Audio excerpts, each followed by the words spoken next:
নরেন্দ্রপুর রামকৃষ্ণ মিশনের মাধ্যমে এতগুলো স্টুডেন্ট আমরা যে উপকৃত হচ্ছি। তো আমার যে সকল বন্ধু বান্ধবরা আছে প্রত্যেকেই যারা আমাদের চ্যানেলটিকে দেখো, অবশ্যই দেখবে। ভিডিওর মধ্যে অনেক কিছু বলা রয়েছে, অনেক কিছু তথ্য দেওয়া রয়েছে, অনেক কিছু তথ্য উল্লেখ করা রয়েছে। তো আমি কয়েকটি পার্টে ভাগ করেছি। ঘাস কিভাবে চাষ হয়, কিভাবে একটা ছাগলকে প্রপার ট্রিটমেন্ট করা যায়, কিভাবে ভ্যাকসিনেশন করা যায়। তো যাই হোক, পার্ট টু পার্ট অবশ্যই আসবে।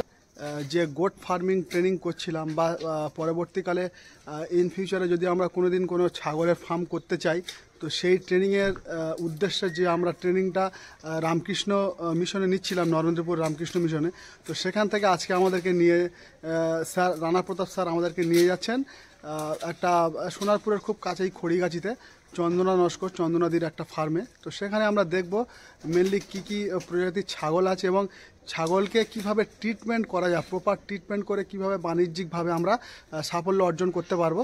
তো সেই বিষয়ে স্বচ্ছ ধারণা যতটুকু দিদি দেবে এবং স্যার আমাদেরকে যেভাবে অ্যাডভাইস দেবেন সেইভাবে আমরা চেষ্টা করব পরবর্তীতে এই ছাগলের ফার্মটাকে এগিয়ে, বা আমরা যদি ছাগলের ফার্ম করি সেই ফার্মটাকে এগিয়ে নিয়ে যাওয়ার জন্য। তো অবশ্যই আমি যেহেতু ভিডিওটি করছি এবং আমি চাইছি আমার চ্যানেলের মাধ্যমেও সবাই দেখুক বা জানুক যে আমরাও একটা মোটামুটি ট্রেনিংয়ের মাধ্যমে, যেহেতু আমরা এই ট্রেনিংটা করছি, এই ট্রেনিংয়ের একটা বহু বড় একটা বিস্তৃতির রূপ রয়েছে। তো সেই কারণে আমিও চাইছি যে আমাদের চ্যানেলের মাধ্যমে যাতে ভবিষ্যতে আমাদেরকে কোনো সমস্যা না পড়তে হয় এবং স্বচ্ছভাবে আমরা বুঝতে পারি, জানতে পারি যে এইটার এই ট্রিটমেন্ট বা এইটা করলে এইটা ভালো হবে। আমরা চ্যানেলের মাধ্যমে দিচ্ছি, অনেকে দেখলে দেখতে পারে এবং যাদের উপকার হবে তারা তো অবশ্যই দেখবে। এই পর্যন্ত বন্ধুরা। সেই ম্যানেজ হায়দ্রাবাদের নোডাল ইনস্টিটিউট হচ্ছে সামিটির কোলাবোরেশনে আমাদের যে প্রোগ্রামটা চলছে সেটা হচ্ছে skill training of rural youth. প্রোগ্রামের উদ্দেশ্য কি? প্রোগ্রামের উদ্দেশ্য সেটা হচ্ছে এই প্রোগ্রামটি মানে নোডাল ইনস্টিটিউট, আমরা সামিটি এবং আমাদের স্পন্সরশিপে সারা ভারতবর্ষেই বা সারা ওয়েস্ট বেঙ্গলেই এই প্রোগ্রামটা চলে, সমস্ত কেভিকেতেও চলে, আপনাদের নিকটবর্তী শস্যমালা কেভিকেতেও আমাদের এসটিআরআই প্রোগ্রাম হয়। এই প্রোগ্রামের উদ্দেশ্য হচ্ছে গ্রামীণ যারা যুবক যুবতী আছেন তাদের হচ্ছে মূলত 18 থেকে 45 যাদের এজ, তারা যাতে করে নিজের পায়ে দাঁড়াতে পারে, সেটা কৃষি এবং সংলগ্ন যেসব বিষয়গুলো, প্রাণী সম্পদ, হর্টিকালচার, যে কোনো কিছু যেটা করে ইনকাম হবে সেই রকম। তো সেই প্রোগ্রামের এই 6 দিন ব্যাপী প্রোগ্রামে আপনারা উপস্থিত আছেন। পশ্চিমবঙ্গের বিভিন্ন প্রান্ত থেকে আছেন, বাঁকুড়া থেকে আছে, বীরভূম থেকে আছে, পুরুলিয়া থেকে আছেন, দক্ষিণ 24 পরগনা, উত্তর 24 পরগনা বোধহয় কেউ আছে। এরকম সারা পশ্চিমবাংলা জুড়ে বিভিন্ন জায়গা থেকে আপনারা এসছেন। পশ্চিমবঙ্গ তো বটেই, পশ্চিমবঙ্গের বাইরের জায়গা থেকেও, ইউপি থেকেও দাদা আছেন, বিভিন্ন জায়গা থেকে এখানে ট্রেনিজরা এসছেন। আমরা আজকে এসছি আমাদের 4র্থ দিনে। আমরা আমাদের মধ্যে যে এক্সপোজার ভিজিট একটি আছে, এক্সপোজার ভিজিটের উদ্দেশ্য কি আমি এটুকু বলে দিই। এক্সপোজার ভিজিটের উদ্দেশ্য হচ্ছে এক্সপোজ কথার অর্থ কি, মানে প্রকাশ করা, চারদিকে দেখা, আশেপাশে যেটুকুনি আছে। এই কথা শুনে একটা মানে রবি ঠাকুরের কথা আছে না, যে আমরা একটা কথা বলি যে বহুদিন ধরে বহু ক্রোশ ঘুরি, দেখিতে গিয়াছি পর্বতমালা, দেখিতে গিয়াছি সিন্ধু, দেখা হয় নাই শুধু দুচক্ষু মিলিয়া, একটি ধানের দুই শহরতে শুধু 2 পা ফেলিয়া, একটি ধানের শীষের উপর একটি শিশির বিন্দু। বেসিক্যালি জিনিসটা এটা সত্যি। আমরা অনেক সময় কি হয়, আমাদের অর্গানাইজ ফার্মে যাই, আমরা চাইলে যেতে পারতাম, হয়তো বিসিকেবির অর্গানাইজ ফার্ম আছে আমাদের মোহনপুরে, সেখানে যেতে পারতাম।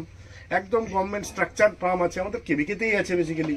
কিন্তু আমরা কেন আজকে এসছি, আজ কোথায় এসছি আমরা এসছি যে সোনারপুর থেকে গঙ্গা জোয়ারার যে রোডে, আপনারা অনেকেই জানেন দিদি চন্দনা নস্কর দিদি রয়েছেন। দিদি আমাদের রামকৃষ্ণ মেশিনারি ট্রেনিজ, ওখান থেকেই উনি প্রশিক্ষণ নিয়েছেন। এবং বেসিক্যালি যেটা যে আমরা অনেক কথাই মুখে বলি যে ওমেন এম্পাওয়ারমেন্টের কথা, কিন্তু এটা দিদি আক্ষরিক অর্থে করে দেখিয়েছেন। কিন্তু উনি নিজের, ওনার বিভিন্ন চ্যানেলও আছে, সেখানেও উনি বিভিন্ন সময় বলেন। এই আমাদের ট্রেনিজদের কাছেই আপনার কথা শুনছিলাম যে অনেকেই বলছিল যে আপনার ভিডিও তারা দেখে। নিশ্চয়ই বিভিন্ন জায়গা থেকে, এক্সটেনশন থেকে আপনার কাছে ইনফরমেশন পেয়ে উপকৃত হয়। আমাদের যে গভর্নমেন্ট সেক্টর জায়গাগুলি রয়েছে সেখানে আমরা হয়তো সবসময় সবাইকে কভারও করতে পারি না।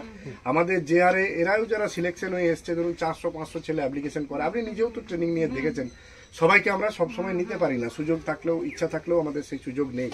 তো এনারাও যে বেস লেভেলে ফার্মিংটা করছেন, এইখানে যদি আমি দেখি যে দিদি তার বাড়ির মধ্যেই এটা করেছে, এটাকে ভাবতে হবে যে ওনার কাছে কমার্শিয়াল প্রচুর ল্যান্ড নেই, যদি ল্যান্ড থাকতো উনি ওটাকে মাচা পদ্ধতিতে আরো মডার্নাইজ বা সায়েন্টিফিক পদ্ধতিতে হয়তো করতেন। বাড়ির মধ্যে থেকেও করেছেন, তাই এখানে যদি বড় হওয়া যায় বা উনি সেটা দেখিয়েছেন নিজে হাতে। বর্তমানে ওনার যে বিজনেস, আমি ওনাকেই বলতে দেবো পুরোটা। শুধু এইটুকুনি আপনাদেরকে বলবো যে আপনারা অর্গানাইজড মাচা পদ্ধতি, এই পদ্ধতিগুলো আপনারা দেখে থাকবেন, কিন্তু একটা ছোট্ট ক্ষুদ্র আকারে বাড়িতে মানে অদম্য ইচ্ছা থাকলে কিন্তু এটা করা যায়। এখানে সব যে একেবারে আমি বলছি যে একদম কপি বুক মেনে যে তৈরি হয়েছে তা নয়, কিন্তু তা সত্ত্বেও এই ফার্মিং মানে উনি করে অন্তত নিজের হাতে দেখিয়েছেন যে এটা পসিবল। তো আমি দিদিকেই বলবো যে আপনি আমাদের যে ট্রেনিজরা এসছে, আপনি ওনাদের উদ্দেশ্যে টোটাল আপনার তিনটি ধাপে বলবেন। প্রথম যেটা বলবেন যে আপনি ব্যবসাটা শুরু করার কিভাবে মনস্থির করলেন, মনস্থির করবার পর আপনি কি কি প্ল্যানিং করলেন, প্ল্যানিং করবার পর আপনি কোন কোন জায়গায় গেলেন, কোন কোন জায়গায় গিয়ে আপনি প্রশিক্ষণটা করলেন এবং সেখান থেকে আপনি দেখলেন যে আমি এইভাবে সাজাবো আপনার ফার্ম, এইটা যেমন বলবেন। তৃতীয় কথা বলবেন আপনার ফার্ম ইকোনমিক সম্বন্ধে। সেদিন যেরকম কথা হয়েছিল যে আপনি কি পুঁজি নিয়ে এই ব্যবসায় নেমেছিলেন এবং কি সাথে। আচ্ছা, আমি প্রথম করি। প্রথম কথা যেটা দিদিকে আমি জিজ্ঞেস করি, তারপর আপনারা বলবেন। প্রথম কথা জিজ্ঞেস করি যে আপনি হঠাৎ করে কেন ছাগল পালন, কেন অন্য কিছু কেন নয়? স্যার হঠাৎ করে না, আগে আমি মুরগি চাষ করেছি 3.5-4 বছর। মুরগি চাষের উপরে কিন্তু লাভ একদম লস হয়নি, কিন্তু লাভ হয়েছে অল্প অল্প। এবার তারপরে আমি হঠাৎ করে না ইউটিউব দেখে আর কি, এটা আমার আশা, মানে আমার আগাগোড়াই একটু নিজেকে স্বনির্ভর হওয়ার খুব ইচ্ছা। আমার স্বামী গভর্নমেন্ট সার্ভিস করে, কিন্তু তবু আমার মনে হতো আমি নিজে কিছু একটা করবো, নিজে স্বনির্ভর হয়ে থাকবো। আর নিজের মানে স্বনির্ভর হওয়ার আমার একটা খুব আগাগোড়াই একটা প্রবণতা ছিল। আমি ছাগলটাকে কেন চুজ করলেন? এবার ছাগলটা হঠাৎ না, ছাগলটা দেখছি যে আমাদের এখানে প্রচুর ল্যান্ড রয়েছে, গ্রেজিং ল্যান্ড রয়েছে। ছাগলটা তৃণভোজী প্রাণী, মানে ঘাস খেলে খরচটা কম হবে, সেই হিসেবে আমার ছাগল পালনে আসা। আচ্ছা, দ্বিতীয় কথা, আপনি যখন ছাগল পালনে এলেন তখন আপনি নিশ্চয়ই ছাগল পালন করতে যেয়ে দেখলেন যে এই ছাগল পালনের ক্ষেত্রে যে কোনো কিছুই আমরা এখন করি না কেন, সেটা ডিজিটাল মার্কেটিং হোক যাই হোক, নিশ্চয়ই প্রশিক্ষণের দরকার আছে বলে আপনি মনে করেন? হ্যাঁ, প্রশিক্ষণ ছাড়া ছাগল পালনে আমি কিন্তু আসিনি, প্রশিক্ষণ নিয়েই তারপর ছাগল পালনে। আপনি প্রশিক্ষণ নিয়ে কি কি জানতে পেরেছিলেন? প্রশিক্ষণ বোধহয় সম্ভবত আপনি আমাদের শস্য শ্যামলা কেভিকে থেকে নিয়েছেন, মিশন থেকে। তো আপনি সেখানে প্রশিক্ষণে কি কি জানতে পারলেন? এটা কি আপনার কাজের ক্ষেত্রে হেল্প হয়েছিল? এই কথাটুকু। হ্যাঁ, ভালোই হেল্প হয়েছে। আপনার একটা কথা আমার খুব মনে ভালো লেগেছে, যেটা হচ্ছে আপনি বলছে আপনার কথা ওটা, যে পরজীবী হয়ে বাঁচার থেকে নিজে স্বনির্ভর হওয়া ভালো। পরজীবী হয়ে থাকাটা থেকে স্বনির্ভর হয়ে হওয়া, মানে কি কি টেকনিক্যাল ম্যাটার ওখানে? এখানে কিছু রোগ, ডিজিজ, ফিড ম্যানেজমেন্ট, তারপরে বায়োসিকিউরিটি, তারপরে কিভাবে স্বনির্ভর হওয়া যায়। পরবর্তীকালে ওদেরকে একটু ডিটেলস বলবেন যে কিভাবে আপনি বায়োসিকিউরিটি মেনটেন করেন রোগ জীবাণুর ক্ষেত্রে। মূলত আমি জানি যে আপনার কিড মর্টালিটি পার্সেন্টেজ কন্ট্রোল করেন আপনি।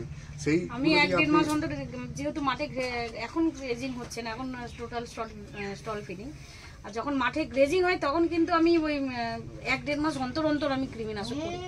নিওনেট কেয়ারটা কিভাবে করেন? নবজাত বাচ্চাদের যত্নটা কিভাবে করেন? কিভাবে ওর, আমাদের ফার্মাররা জানি, আমরা আলোচনা করছিলাম ছাগল পালনের 2-3টে সমস্যা আছে, তার মধ্যে একটা হচ্ছে কিড মর্টালিটি।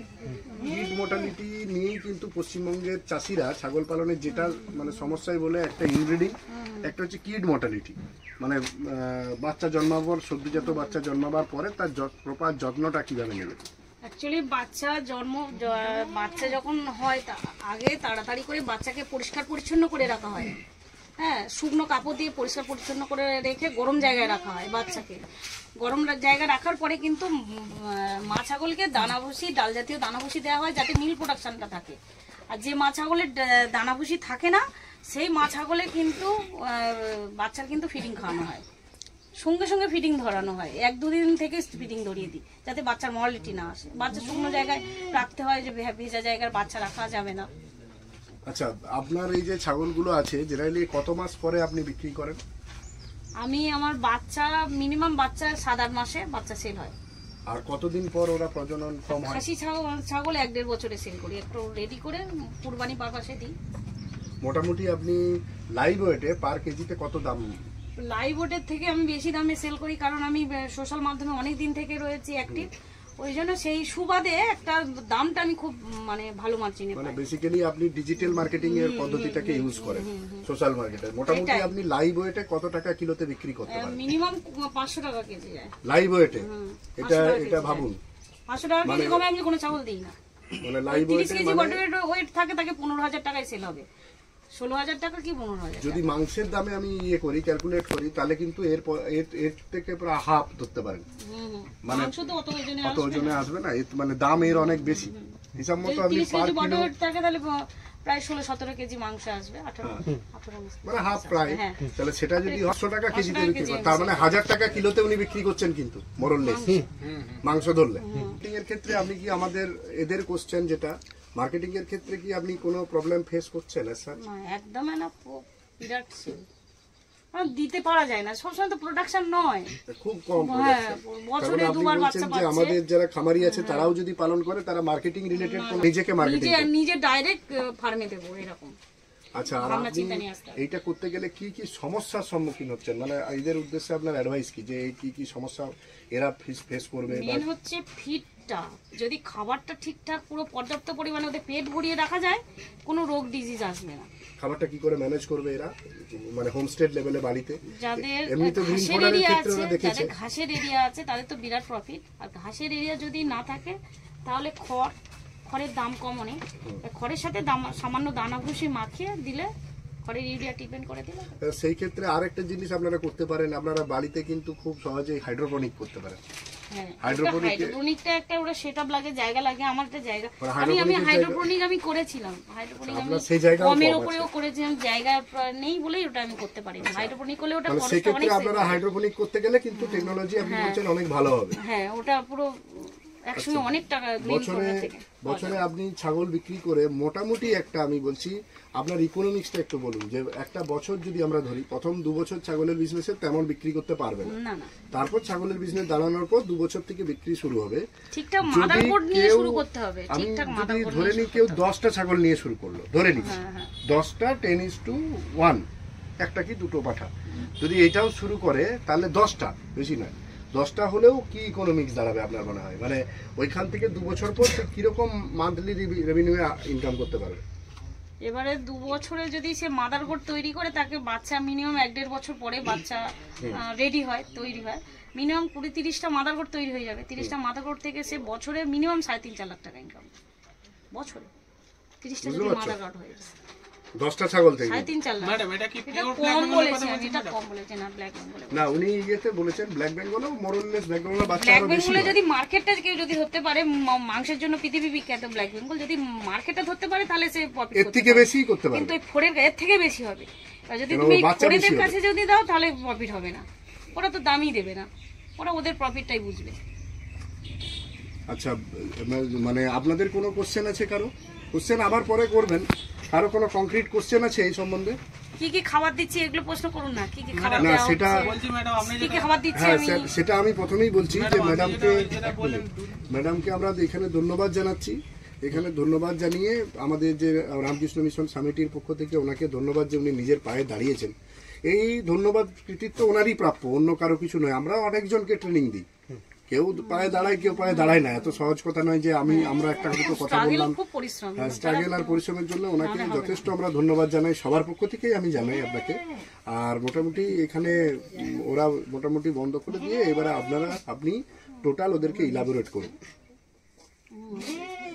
তোমাদের কোশ্চেন গুলো নয়, আপনি ওদের ফিডিংটা নিয়ে বলুন, বায়োসিকিউরিটি ম্যানেজমেন্টটা টোটালটা বলুন।